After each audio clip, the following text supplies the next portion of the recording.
I stižemo do zadnje operacije u ovoj sezoni. Nakon ovog samo žetva ostaje. Znači radimo špartanje kukuruza.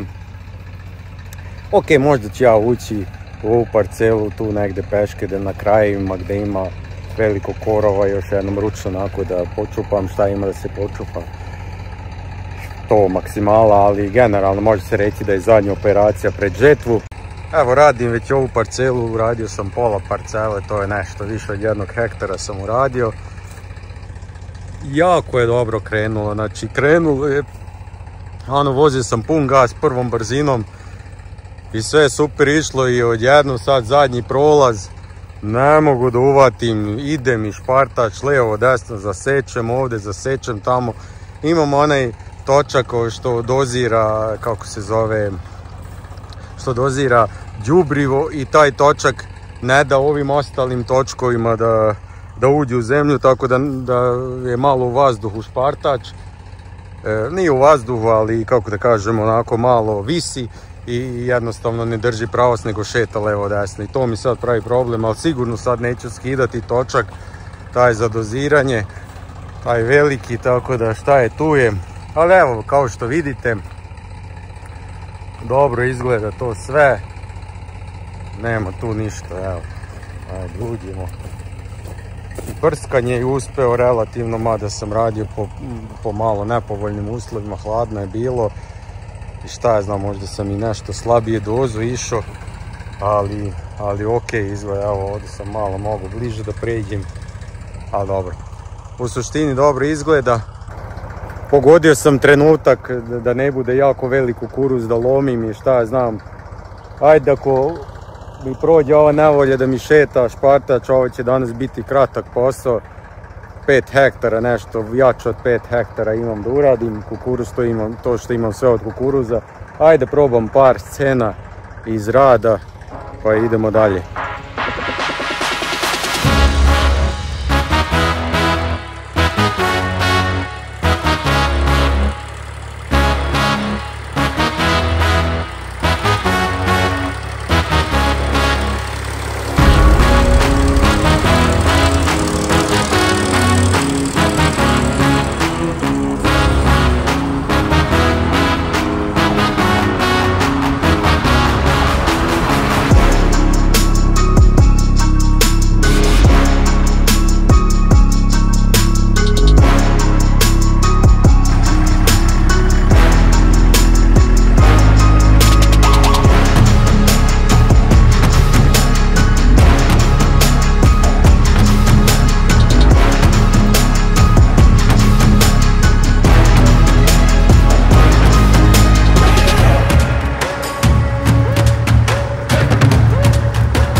Evo ga, završio sam ovu parcelu.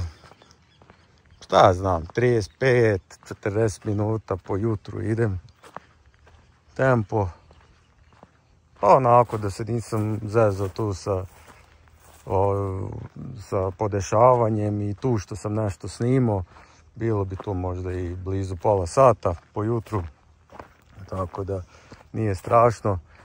Nikad još nisam uradio parcelu da nisam napravio neku štetu, da nisam zasekao na par mjesta i tako je i sad. Ali stvarno je minimalno. Onaj jedan prolaz sam imao kritičan tu, na 3-4 mjesta sam zasekao po 2-3 metra. Ali srećom samo taj jedan prolaz je bio takav.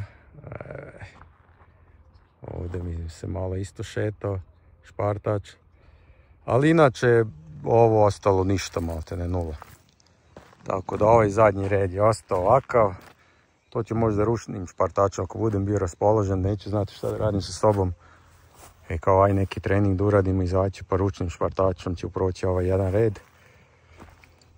Mislim ne mogu s ovim nikako, samo ću napraviti štetu. Ali inače ovo skoro da mi deluje gusto. Ovaj kukuruz skoro da mi deluje gust, a na 25 cm sejano, znači nisam gusto sejao. Ja ne znam da sam sejao na, kako piše, 19 19,5, šta bi to bilo, ograda.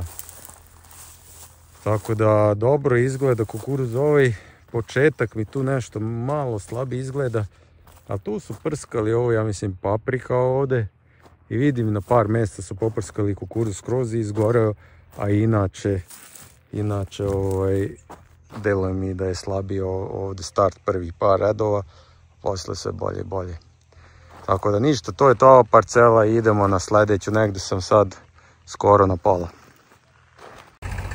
Evo ga, radim drugu parcelu i ovdje sam stavio svoj potpis, ali generalno ide nekako, da ne bude da se žalim.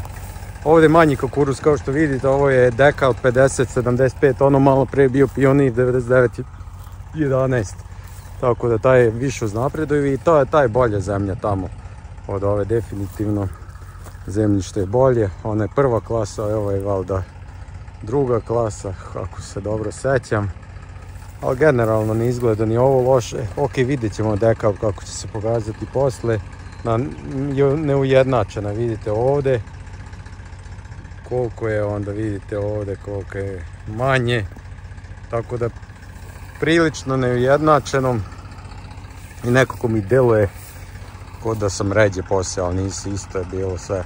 Ok, tu što fali na par mjesta, to nisam na to mislio, nego generalno rastojanje između su manje. Ovdje sam ja krenuo setvu, tako da tu sam još, ali ne bi trebalo to da bude razlika. Ništa, ajde par scena i odavde pa da vidimo kad ću ja ovo završiti danas, nadam se. Ajmo.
I gotovi kukuruz, gotovo špartanje i gotovi su ovi, kako da kažem, obimni poslovi što se tiče ove sezone. Ostala je žetva i neke sitnice. Ono što planiram još tu da uradim s ovim kukuruzom, to je za jedno nedelju dana oprskam prihranom preko lista. Sad će reći neko, išpar, to si sad gaziš.